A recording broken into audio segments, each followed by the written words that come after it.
Amazon's The Lord of the Rings of Power is out, and professional establishment critics, outside of some notable honest exceptions, love it. Critics haven't fallen head over heels in love with something this way since Star Wars The Last Jedi.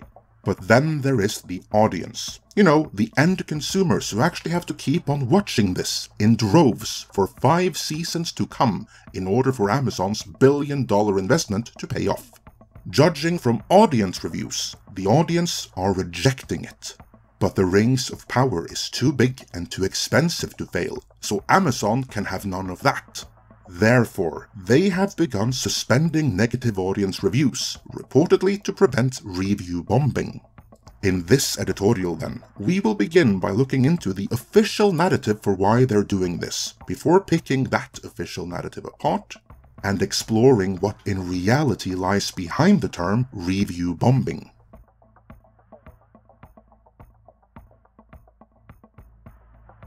The Hollywood Reporter wrote, "The mega-budget fantasy series The Lord of the Rings of Power is under fire from some of its viewers. A day after the first 2 episodes of Amazon's billion-dollar baby debuted on Prime Video, the show's average audience score on Rotten Tomatoes is a rotten 37%, and reviews on Amazon have been outright suspended." The article continues. The score comes a couple of weeks after Marvel's She-Hulk was declared review bombed on the site with 88% critic scores and an initial 36% audience score. Take note of that wording. It was declared review bombed. Who declared that, and to what end? Keep that question in mind, as we will get back to it shortly. For now though, let's get back to the article.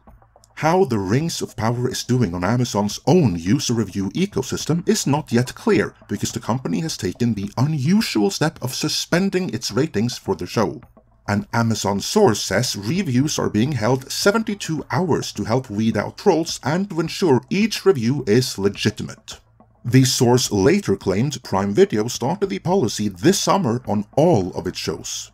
Oh really? Funny how no one noticed that until now then, when Amazon's own billion-dollar investment is on the line. Regardless, I would be inclined to believe that ensuring the final audience score is to their liking just might be of more importance to them than ensuring that each review is legitimate. Especially seeing as there is no certifying body that will verify what they're doing while reviews are being held.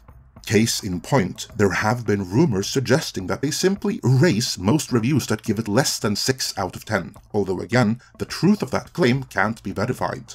The reason for doing this though is to protect against review bombing, which the Hollywood Reporter defines as follows.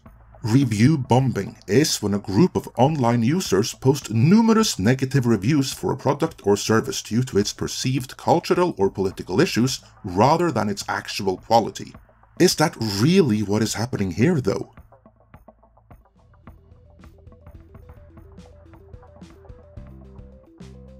Amazon wants to push the narrative that the Rings of Power is being review bombed by a tiny number of horrible toxic fans, while the vast majority of audiences love it, just like the establishment critics. Hence, they simply have to root out these fake negative reviews, so the real and positive ones can reveal the real audience score. Somewhat surprisingly though, the Hollywood Reporter is giving Amazon some tacit pushback, because they actually read the negative reviews. Per using Rotten Tomatoes audience reviews for the Rings of Power, there are some 1-star entries that meet the definition. But the majority of negative reviews, whatever the Hollywood Reporter writer's private feelings, make sure to emphasize that, criticize the show for non-diversity reasons. They spent $1 billion on backdrops and a film score, wrote one.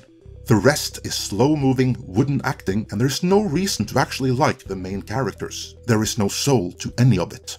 There was one aspect even the show's biggest haters seem to agree on, that the Rings of Power looks amazing.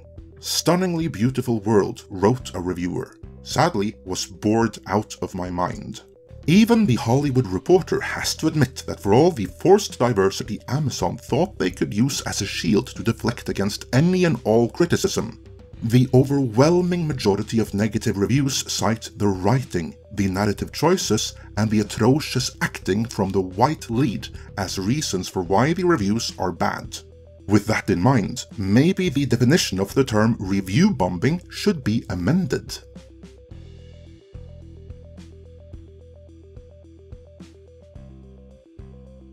Midnight's Edge defines review bombing as the practice of blaming negative reviews on audience bigotry when showrunners and other creatives were so preoccupied with inserting ideopolitical messaging that they forgot the fundamentals of story structure, character development, and screenwriting in general. I think you'll find it's a definition that fits in most, if not all, situations where review bombing accusations are made. And the reason for that is simple. Whenever the studio or the lead producers want to virtue signal one way or the other, they hire activists as showrunners, and they fill the writer's room with even more activists. But outside of injecting their activism into the material in question, activists tend to be incompetent. And so you end up with logical flaws, nonsensical character development, and nonsensical story structure.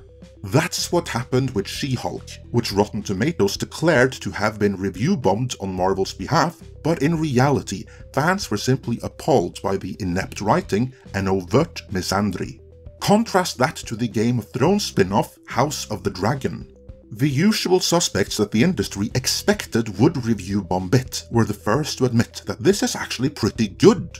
So no review bombing there, despite it too having forced diversity. Then contrast that again with the Rings of Power. Both She-Hulk and the Rings of Power were made by activists that individually could probably do some decent work if they were placed in a writer's room filled with and led by more experienced actual writers. But put all of these incompetent activists together in a She-Hulk or Rings of Power writer's room, and it doesn't matter how much money you throw after the production. You'll still end up with nonsensical scripts that fail to adhere to even the most basic principles of screenwriting. There is no review bombing here, only objectively poor craftsmanship when it comes to the writing. But there is a flip side to this, namely, call it review boosting or review fortification or what you will. Why are you, the establishment critics, giving the likes of the Rings of Power and She-Hulk higher reviews than something that is so objectively poorly written could possibly deserve? That should be the real question and takeaway here. I submit that it is not the fans who are in the wrong here, but the critics. It is, if anything, their reviews that should be held for verification. Let me know your thoughts on this in the comments.